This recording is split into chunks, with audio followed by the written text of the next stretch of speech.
Okay, my name is Samuel Siricho. Thank you for joining us. We are going to be talking why divide South Sudan. It's a very South Sudan is a beautiful country with all the blessings God have given to the South Sudanese. And we're going to be talking about it. I will have a number of guests here, two of the guests, and we are going to be discussing about these issues. Sorry, we had earlier, from the ads you might have seen, from the pictures you have observed, Charles, I think he might have some issues. We humans, we are running to and fro, and somebody might have something going on in life. So I don't know. I couldn't reach him, and so we have guests today who are going to be with us, and we're gonna have, I believe, a logical discussion about the future of South Sudan, and we will have to talk about that. These individuals are going to share their ideas. They are going to share their concerns. But before I can bring them up, I'm going to. You will be hearing music, and will be sharing this program with a number of forums. So be patient. You can go and come if you are impatient, but we will be here for another 30 or maybe 45 minutes. So yeah, don't worry about that. But we will be on. Let me share a singer here. Brought to you by Ruka Music. This is one of the best musics in South Sudan.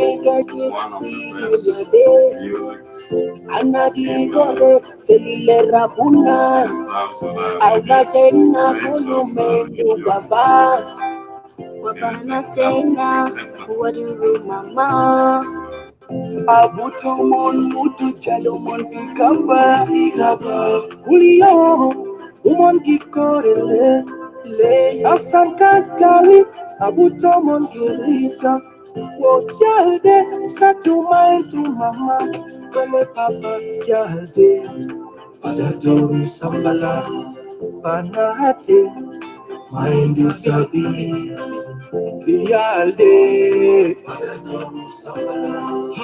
Banade, Aulade, Rabba Bigatakian, Banade, Kulu Talagasila, oh, Kirinina, Deresu Yatanina, Makili Matarabuna, Ashan Yalde, Satumenu Baba, Willie Mama, to raise our child. Anytime we are belong to somebody, must be shelter for the young gully. It's the rise. We are there. Mandaru salam. Abutomon mutu jadomon figamba. Uluyo, mongi korele. Mika within. You can share, please share the program.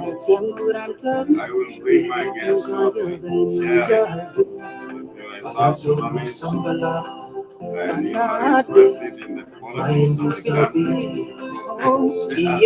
If you are not here in South Sudan, you can share it.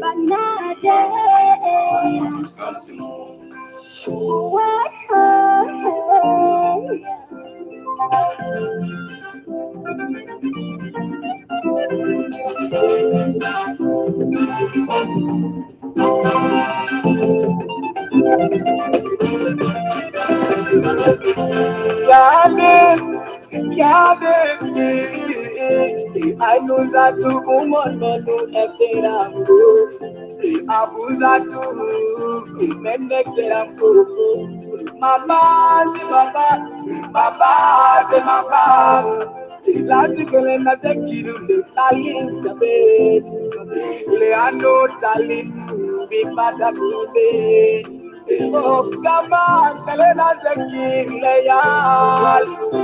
Arsibu bilanga bitabe. Ana asuma, junubin maibu badun. Ana asuma, junubin bikatulu badun. Waba weka, ana bibi yuminwe. Ya kwani, oh yeah. Mohaba weka, ana bibi yuminwe. Yale, yale, yale. Yale, derulo mutafi. Yale, derulo mo Mrs. Fan. Yale, derulo mo madaris. Yeah. Tafayal diwaja futu jala tensa. Wala kil kolona, manun kolona, madaris kolona. Ude yang suli ya kanina. Mama, Baba, ya kamingimu, kami kapola. Musulia, ay, hiya maliga musulia tabele tomande. All right, my name is You need meditation. Nobody want cooperation. That's how we live in our nation. Let me bring my guest here. Lojing, you are live now. Yeah, thanks for having me this morning. Yeah, sorry that we invited you in the shorted periods. You wouldn't able to do that. But yeah, we, you know, we are individuals with actions. We desire to help people, and when you have a heart of helping people, you know, you share your ideas, and then your ideas will transform somebody and bring changes even to the nation, you know, and that's a beautiful thing to do. You cannot just hide in your closet and think you you will become somebody. You have to share your ideas to become someone. But yeah, we had a program today which was postponed. Charles Onyo Ihare, he called himself a number of names, and Etihali and stuff. He did not show up. Izagile. It's called Izagile. Izagile. It's a Langairo name. It's one of the Ongairo's name. And he's a very good gentleman. We appreciate his rigorous approach to the politics of South Sudan and a number of things. We do appreciate it. But yeah, he did not show up. We are worrying about him. I hope he's in good health, and I hope we hope as Elnet is in shape and in good health. But we are going to discuss the same topic: why divide South Sudan? And I do have here LORIHO LOJING from Lincoln, Nebraska, to talk this issue with me, and of course sharing with you viewers. And we will try how Mr. Lojing is going to explain the situation. You know, the history of our country, of South Sudan, is very complicated. It's very, very strange. If we go back to the old Sudan, you have all this chaos starting from the Ottomans and the British and the Egyptians ruling the Sudan, and then they generate all in the part of South Sudan. So it's a very good, if you know history is always a backbone of the future of any country. we look at it and then we try to shape the country based on that. And in South Sudan, of course, we have our independence in 2011. And what happened, we lost a good leader, Dr. John, fell out. And and then we have also, I believe, Kir is a very good leader.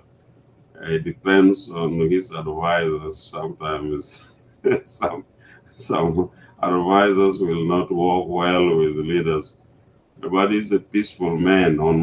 This is my own opinion, not anybody else. But I believe Salva is a peaceful person. So, Mr. Lojing, let us go into this discussion. You know the history of Sudan. You know the history of South Sudan very well. What do you think? What is in your brain about the country? You know, South Sudan is very young, and some people are advocating for dividing the country. What is your take on that?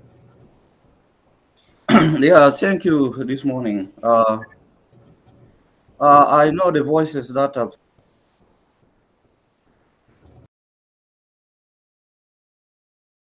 to ingrain the rights of maybe separation, hail from the region which is, I consider, the base, of South Sudan.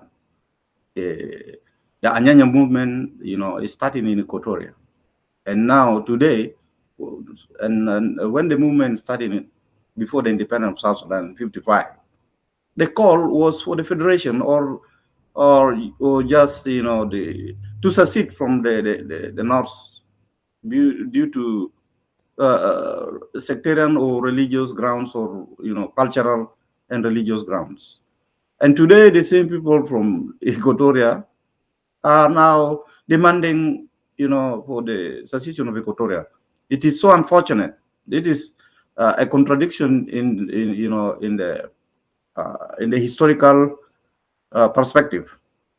You see, of course, they have a legitimate call for that because of the reason or the situation where our country is in now. We got independent after the referendum of 2012. We got a country, and we are recognized by United Nations, and we become, a member of United Nations. And it is so, unprecedented to see a country that fought for over a half of a century to succeed, and just within like 2 months,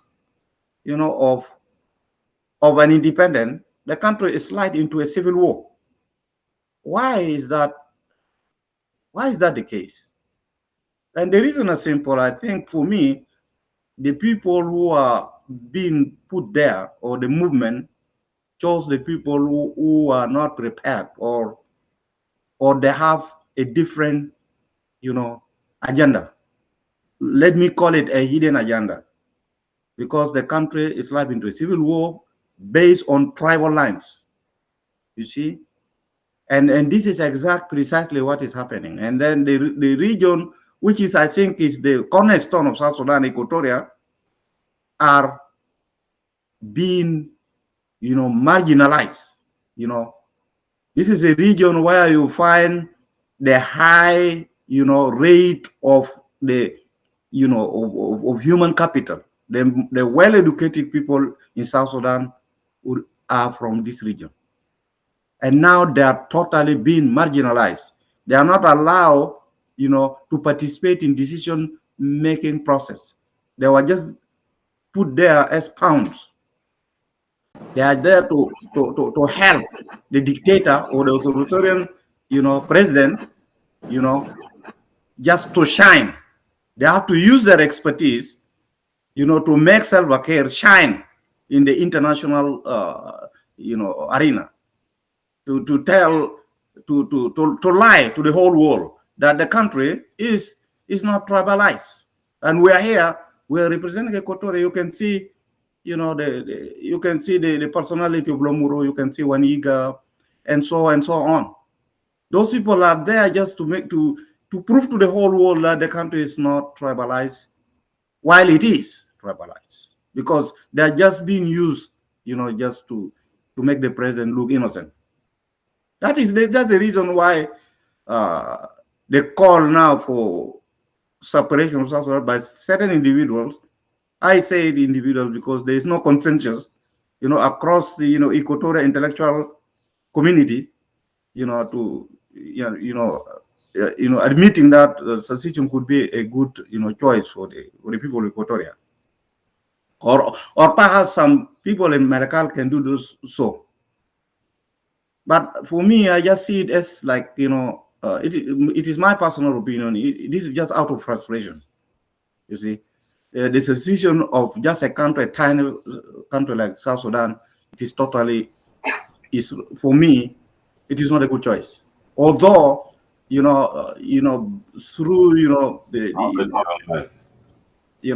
although it is the right of every community to choose for the emancipation, all right, or to separate. This is an absolute, freedom of choice. But from practical sense, I don't think that will be a good choice. The country is being spoiled by tiny community of people of interest, and they don't have a direction. And actually, the policies they are putting in place, the violation of all the constitution, the human right, is disproportionately affecting even their own communities. If you can see the Dinka today, they are all everywhere. They are in the camps. They are in Sudan. They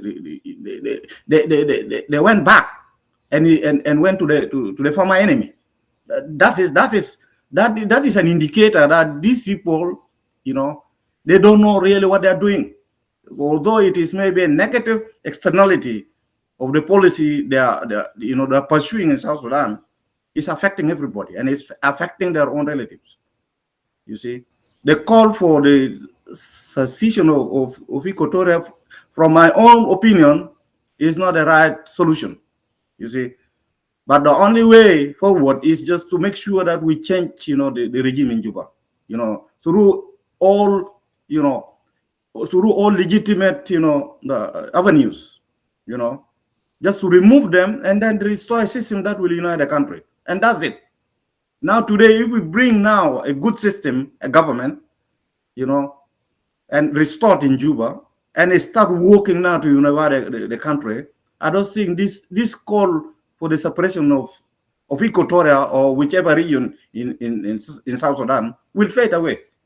You see, because you'll see everybody will be benefiting. Okay, we can restore a system of government that will make everybody free to live in his own locality. We can adapt a federal system of government, whereby everybody goes back to his own, and then the resources are divided equitably, along all the regions in South Sudan, and people will be happy.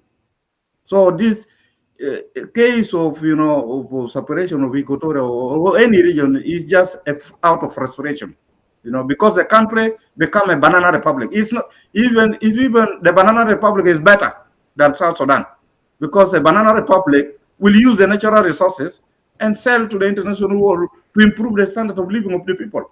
But South Sudan is not even selling a banana, So the country is. Excuse me, just one single question. Are you a socialist? Yeah. Are you a socialist? A socialist by ideology? Yes. Okay. Are you a socialist by ideology? No. For I myself, I am not an absolute, social. I'm not an absolute, socialist or an absolute, you see, like a capitalist. I need the hybrid of the two. You see, okay. The hybrid of the two. Even the United States is not absolute conservatives or absolute socialism. They say a hybrid of the two, because the ingredients of socialism is within the United States, where you can find the food stamp, and then the housing for the people who are who are economically poor. Do you think the United States is a socialist country? The United States is not a socialist country, but some ingredients of socialism are there, in like housing for the poor, food stamp for those who cannot afford. All these things are there. Yeah, this is what we call equitable distribution of resources. This comes from the socialist, platform. It is not a capitalist thing. But it's there because it's important. It helps, the country, to live at peace. So, do you think that is the reason to divide the country? The reason to divide the country, of course, because the Dinkas are on top, and then the Equatorians are down, and the Nuer are down, and then the Shilluk are down, and you can name a number of all other tribes. So, do you think that is the that is the legitimate reason to divide the country when somebody is on top of you, and you think you think you want to be on that ground too? Yeah, you see, well, I think they are doing well. The country is flourishing very good, and what is in your brain? Yeah, for me, really, I don't really. The reason why these people are asking for secession, they know their reason, of course, because I'm not one of them. They should tell us why they're actually trying to secede. As I had a lot of discussion concerning these people. They talk of marginalization, and they talk of of course, the insecurity caused by these systems, the killing of innocent people, displacement of innocent people. People are still stranded in the refugee camps across the East Africa countries, and all these issues, the cattle herders, disturbing, the cultivation of the perry farmers and all this. They talk all about all these things. These are the symptoms of a failing state because there is no central security command that can really, address all these issues. They have a tribal militia that will just go to serve whatever the president wants, but they don't really, they are not there to maintain peace or peaceful coexistence, among the people of South Sudan. They know their reason. I'm not going to talk about their reason, but for me, I just say, secession is not a choice. The only way is to address, to design a system of governance, that will make the country really, peaceful and, to live at peace, than just separation. Separation may not be, I can give you an example of the Somaliland. The Somaliland have made a unilateral secession from the Somalia. They have a liaison office in DC, but they are not recognized. Why? Because to be a country, you must have a full United Nations recognition according to the Vienna Convention of 1965.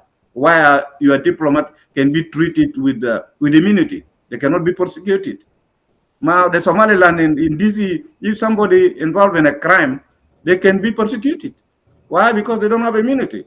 They are not being recognized. They just declared a unilateral, secession without any recognition. Why would the United States accept such a country to be in their backyard? I don't know. Actually, they just let them? They open the office for them. They are operating, but they are not recognized. They don't have a diplomatic immunity, but they are there. They know how they reach there. I have no idea, but they are in DC, the Somaliland, but they are not a country.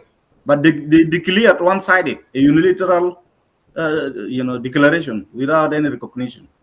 But for South Sudan, I don't think this is the situation. Or for Equatoria, I don't think this is a situation where we should pursue. Because now, to get an independent, the first thing you have to do, make sure that you build a very strong army, and then you try to control a region. You have to control a region like what Somaliland have done, control the entire Equatoria and chase away, all the militia, of the current system, and then from there you can talk about separation. But now just to go and go to United Nations, I don't think it's going to be a good call. Let us work together with other opposition to make sure we topple the system, and then we build a country and live in peace. All right, let us take a break, and then we will come back. Okay. Let us do that, and we will be fine.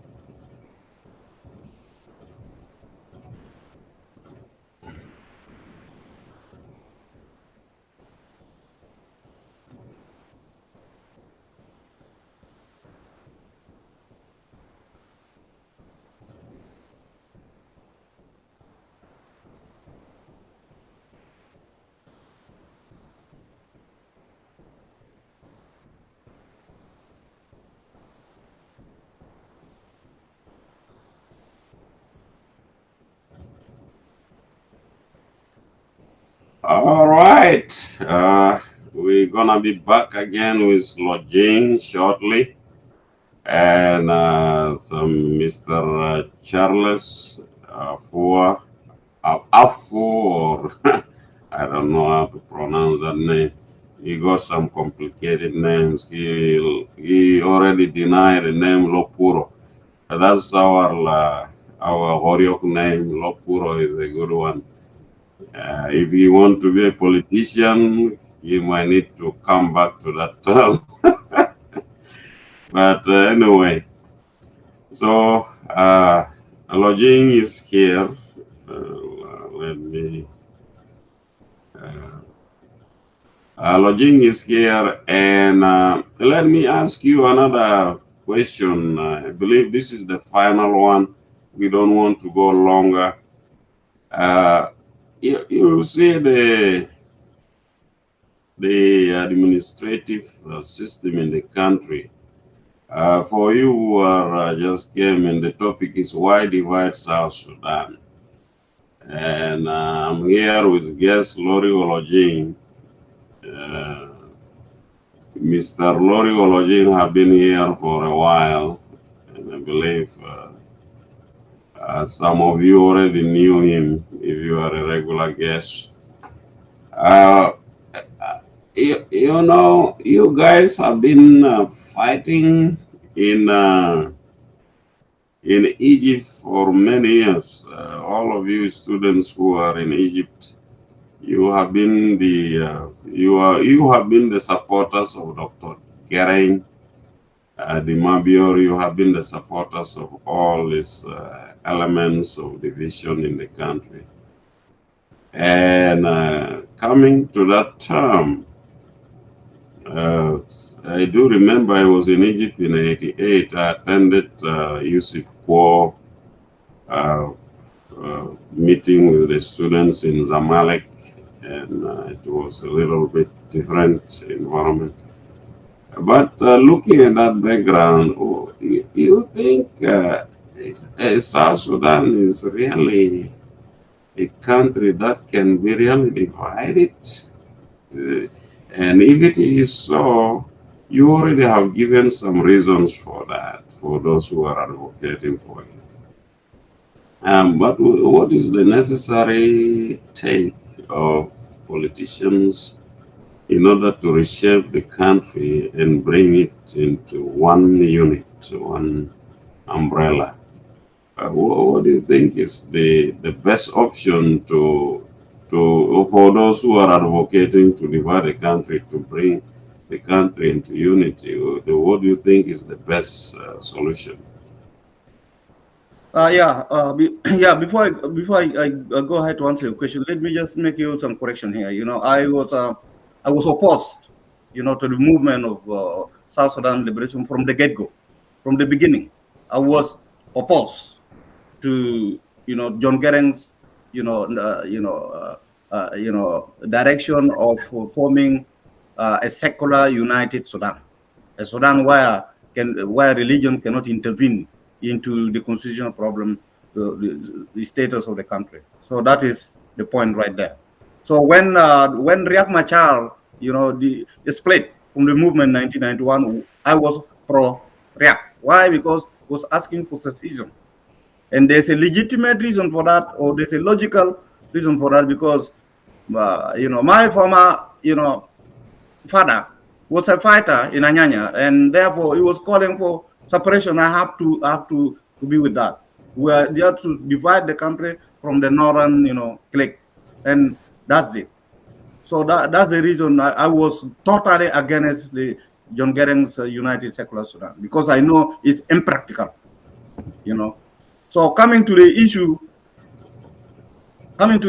of whether, how we're going to design the country just to avoid, the sentiment of separation. The only way here is that the people of South Sudan have to come as one. All the opposition group have to come one and agree on agenda how to approach, the system of the SPLM in Juba. They should not come like the IO, because IO is just like, seemingly like, like one tribe, because it is predominantly controlled by the Nuer. Although they're doing a good job, but that will not be, because the way Kiri treating the IO is treating them like a tribe. They are not treated as they represent the people of South Sudan. So the only way for South Sudan is really to form a powerful, unified, political or military force to handle Salva Kiir. But to go as, as tribe or like regions is not going to work. You see, this is what, the National Salvation Front is trying to convey. And I think that is the right strategy, is to engulf the people of South Sudan to come as one and then deal with Salva Kiir. Because by doing so, we will prove to him that you are wrong to divide the country on tribal lines. We will prove to him that the way you are treating the people of South Sudan, you are not the right leader. Because you are a tribal leader.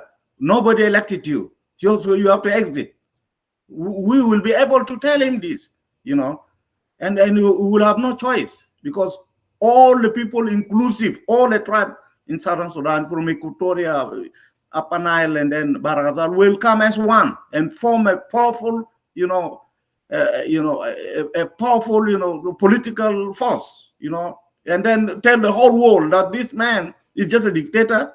We have never elected him, so he's here to get out. You see, so the whole world will try to hear which voice is louder. This is the way forward. It's to people of South Sudan just to unite and tackle Salva Kiir. Once the SPLA regime is over, now South Sudan can build a country. And all this nonsense of corruption, nepotism, cronyism, and abuses of human rights, will fade away. This is just the bottom line. Separation is not gonna be a solution. Yeah, separation will not. We are one people. You see, we are one people who have to prove to Salva Kiir what he's doing is wrong, because we are one people. You see, and we have to prove to him as such. Without that, Salva Kiir will just keep on playing, the jigsaw, bringing this tribe to fight this section and that section fight that one, while he maintains his power, and then draining, the resources of the people. You see, like what you see now at the country. If I talk in economic terms, in 2 days, I heard of the Minister of Finance, it conceding to the whole world that South Sudan oil has been sold, until 2027. You see, so what is this?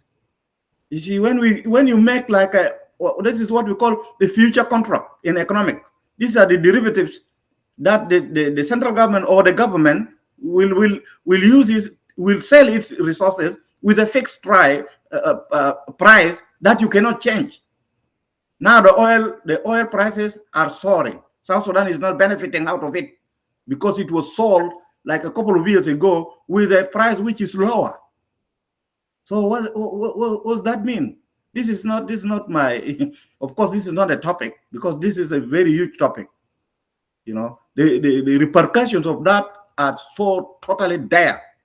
You know, the country will just slide into poverty, and the country will not be able to pay its loans, you know, in the foreign debt, and will not be able to pay the salaries of the civil servants, and then and on and on. So these are the consequences of a dictatorship, where you just bring people around you. Even the central bank is not functioning in South Sudan. You know, the central bank role is to fix the currency, how we can fluctuate. You know, how the currency can be fixed or pegged to you know, a powerful regular economic, you know, country. These things are not there because I think the money is just in the hovers in Salva Kiir's house. The central bank is dysfunctional. So this type of scenario is just an obvious reason that we left somebody who is not capable to run a country and is messing everything up. And by keeping him in power, this country will be solved. Don't be surprised one day the Jungolo Kalan will be dark. Okay, Mr. Lojing. Okay, Mr. Lojing. Okay. Let me interrupt you here. Okay. I will bring you back later on. But okay, let me bring Robert. Robert, yeah. Are you in picture? LEMI, are you there? I can see it's there. I think the car is driving, I think.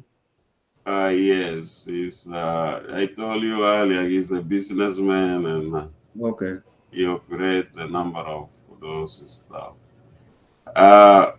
LEMI, are you there? Do you hear us?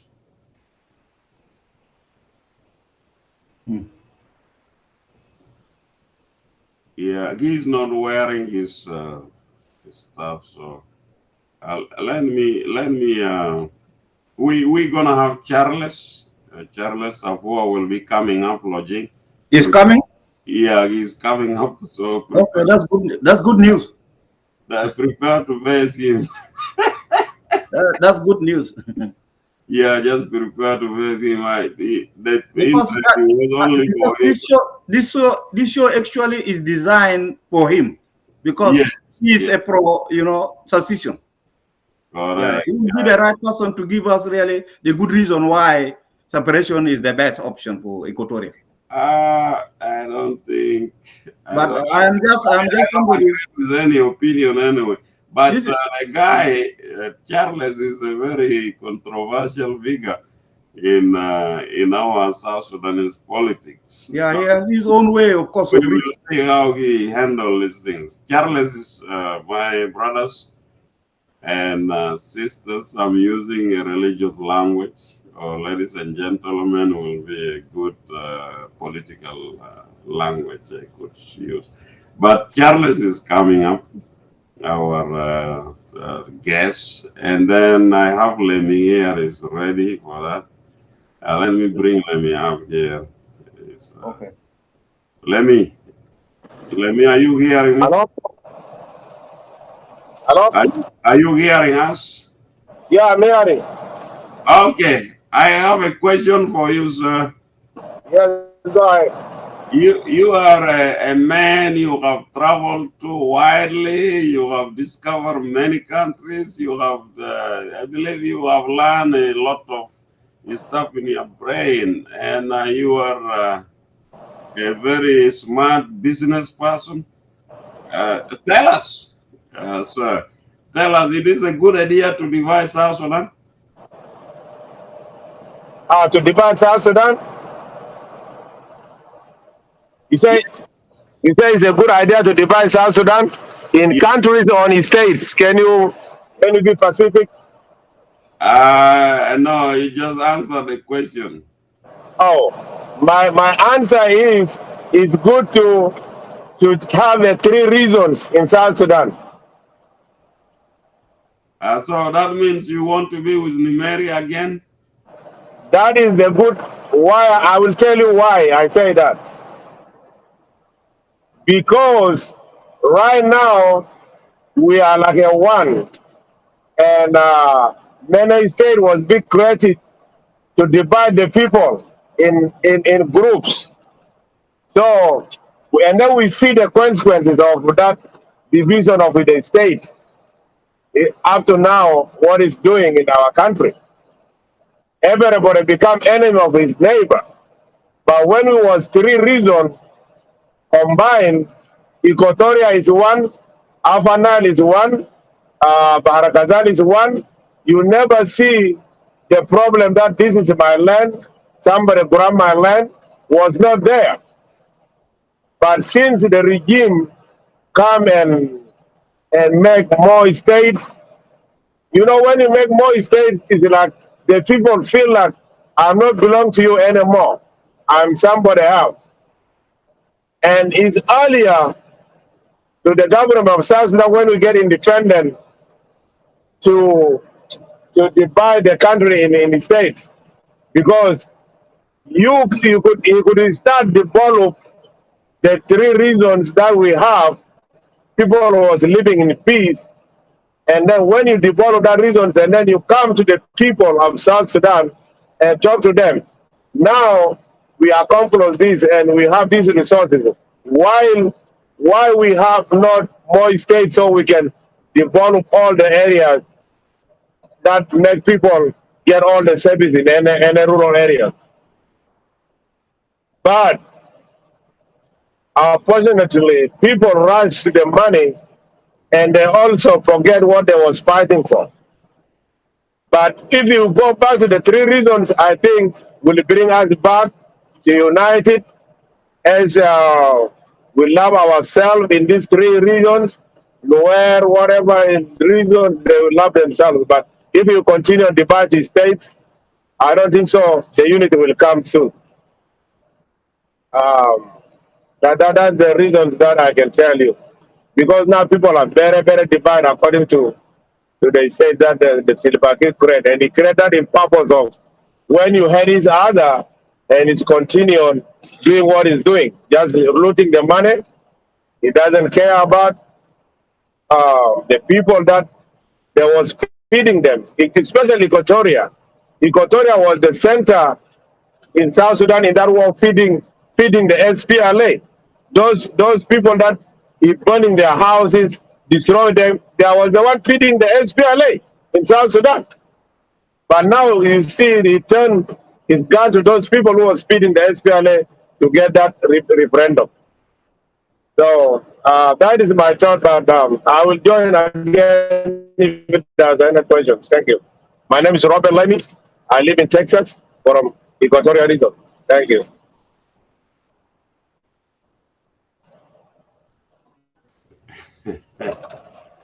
All You right. hear me? Yes, that was Robert. And Robert, thank you for your contribution. And as you are at work, and I appreciate that you take your time to be with us. So I will let you go. We will bring you live as soon as we can. Okay? Okay. Okay. I'll be listening. We will have I will a be number listening. to talk about. Okay? Okay. Thank you, sir. God bless you. Okay. Bye. All right. That was Robert LEMI. Robert is a very smart guy, a smart business person, and he always loved to share his ideas. But let us go to back to Lojing here as we wait for Charles. Let us go to Lojing. Mr. Lojing, you know that how Lemmy have just described his thinking and the way he's presenting himself. What is your take on that? He just trying to he tried to profile SPLA sometimes from how Yeah, is a yeah. major cause of the problem in South Sudan. Do you think SPLA man the major cause of division in the country. I think I can what the LEMI just stated is talking about the federal system of government. Yeah, where the every Yes, region, and then he cited like the three former traditional regions of South Sudan, Equatoria, Upper Nile, and Barghazal to be the units of the federal system in Sudan, in South Sudan. He did not mention about the 10 state. Actually, okay, the federal system is, of course, is a clear system. You give an autonomy on the areas of like financing, and then maybe policing. Any state should have local police, but of course they will work with the standard of the federal system of government.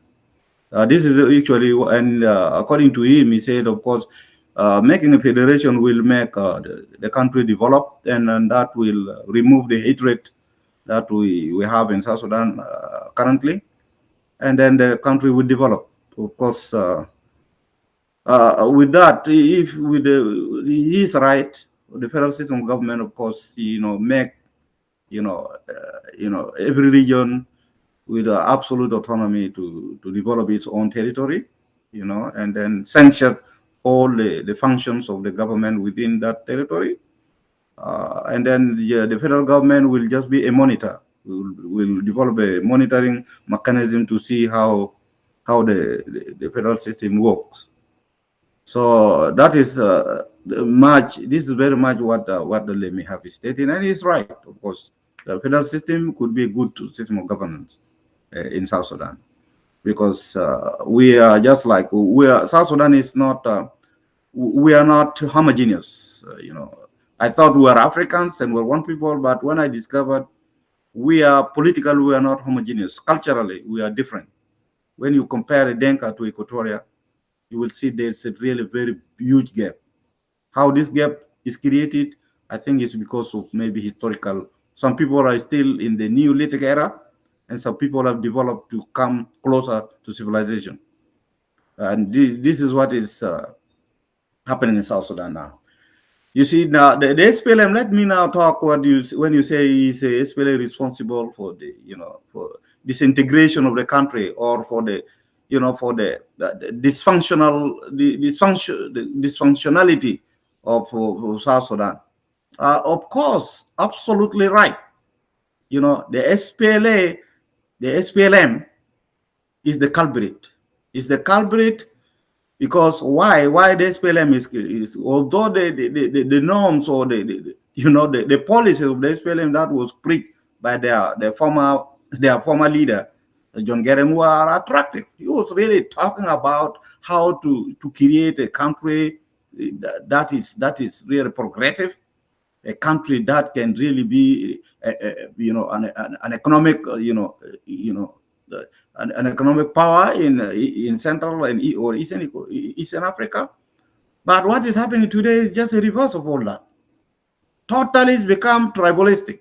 Why? Because the SPLM is incapable of bringing the right people in the right places. They turn to cronyism. You bring your friends to be the means of finance. You bring your relatives, to be the head of the central bank, and then you bring your cousin to be the head of the police department, and on, leaving the entire population just watching, marginalized. And I agree, the SPLM is really is a party that is incapable to rule South Sudan by all standards.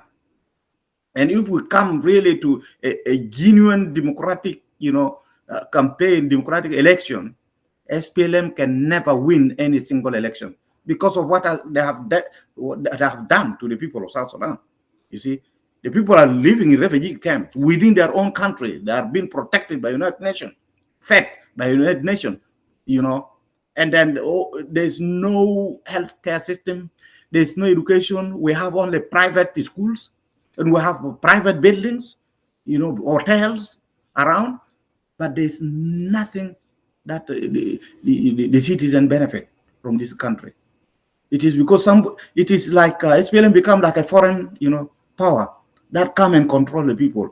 They invited foreigners to come and invest And then they come with their own workers in South Sudan, while our people are just like, servants. They are not employed. I don't know what they're doing. It's really so unfortunate. Total display is responsible for the chaos in South Sudan. Why? It's because this is not where they belong. The SPLM are supposed to be in the north, because the word SPLA literally means the party of the north. He's trying to unite, I don't know, African. This is the logic of John Garang, is to make Sudan governed by Africans. That is, I think, the bottom line of the SPLM. But it's in the wrong place. When the people of South Sudan decided to secede, SPLA actually has no plan for South Sudan. They may have a plan in the north. So it is a time to exit, just to get out. And this proof right from the existing state of affairs in Juba right now. These people have no plan for South Sudan. They use tribalism, become now the ideology. It's a political ideology. Even the SPLM, it is just like, it is a name for the tribal, divisions. Who is dominant there? Maybe you put like a Denka, and then next by the Nuer, and then the others, and then Equatoria, and all these people, So people are being divided along tribal ethnic lines, you see, and they don't have really, they don't have a good program. They don't have, a good economic or social program really to develop the country. Everything is in a mess. The resources are being looted. Our petroleum revenue have been sold in advance using the derivatives, the economic derivatives of forward or future contracts or options. That we cannot change the price today because you already sold the oil, the crude oil in advance. That is totally naive. That is totally politically naive. But of course, corruption, of course, comes with all this. This is the downside of autocratic system. You don't share you don't share all the policies with the people who are really well equipped to help you with this. We have professors in economics. We have a lot of people who are really capable of how how the resources in South Sudan can be utilized. But because of the authoritarian system, those individuals have no any choice. They have no chance to get involved to help the country. And actually, and lastly, SPLM is absolutely 100% is responsible for the failure of South Sudan. It is SPLM because they don't have a program. They bring wrong people in the right places. And corruption just is rampant. Killing of people is rampant. So the only we have to get rid of the SPLM. Yeah, because there's no use of the SPLM in South Sudan. They have to get out. They don't have any genuine political ideology to govern South Sudan. They have to go to the north. Lojing, I think you have some good ideas. I will bring you up next time. Okay. I think we need to end the program here and log on around 9, around 10 Central. Okay. Charles is coming up. So I have to go and come back at 10. No, you are not going to participate, but go watch Charles how he discusses his logical ideas. Okay, I will log out. No. I'm just telling you. Okay. He's coming up at 10. Okay. And then, by the way, I want to thank you, sir. Thank you for your contribution. I think you have a very good brain. You would be a good advisor to the president, or you can even be a president of the country. I don't know. I'm not joking. There are people who are very smart and they can be used in order to change the system. I believe Salva Kiir needs people like you in the system. And I'm not praising anybody here, but it is something we need to create in the country. We need to advance. We need to try to. We don't need to these sections of 64 tribes to be here and there, and the pick people with good brains and then bring South Sudan into place. That's one thing. It's my own thinking. I don't know anybody else, but I would prefer to pick a Shulu. I pick a Nuer. I pick somebody from where with good thinking, with good brains, that can shape the country, and then made them into that picture of a country that is. I would not, if I'm a Dink, I would not just pick all these Dinkas lining up with their ideologies, trying to bring a U-turn to a very civilized people of South Sudan. We are very civilized. We are better than anybody. We are very civilized people, and if we rise up one day. We don't want to be Somalia. We don't want to be some part of Nabara Cargo, Nabara what? I don't know what is the name. Nagura Karagwa. Yeah, we don't want to be there. But we are blessed. We are blessed. We don't have any line of what do you say it? But we need a system. There is one system we need. We need highways all running around to Congo, to Uganda, to Kenya, and stuff. So there is a problem. Our highway, the long highway, Juba authorities is not functioning well. I don't know why is that. And then we started the revolution, and then we are becoming the last people in South Sudan. We will talk that one time. We will address that. But today we are talking about why divide South Sudan. And you have shared your views. Robert have done that. And Charles is coming in a few minutes. Please be patient with us. I will be locking the program and then restart again. God bless you. Okay.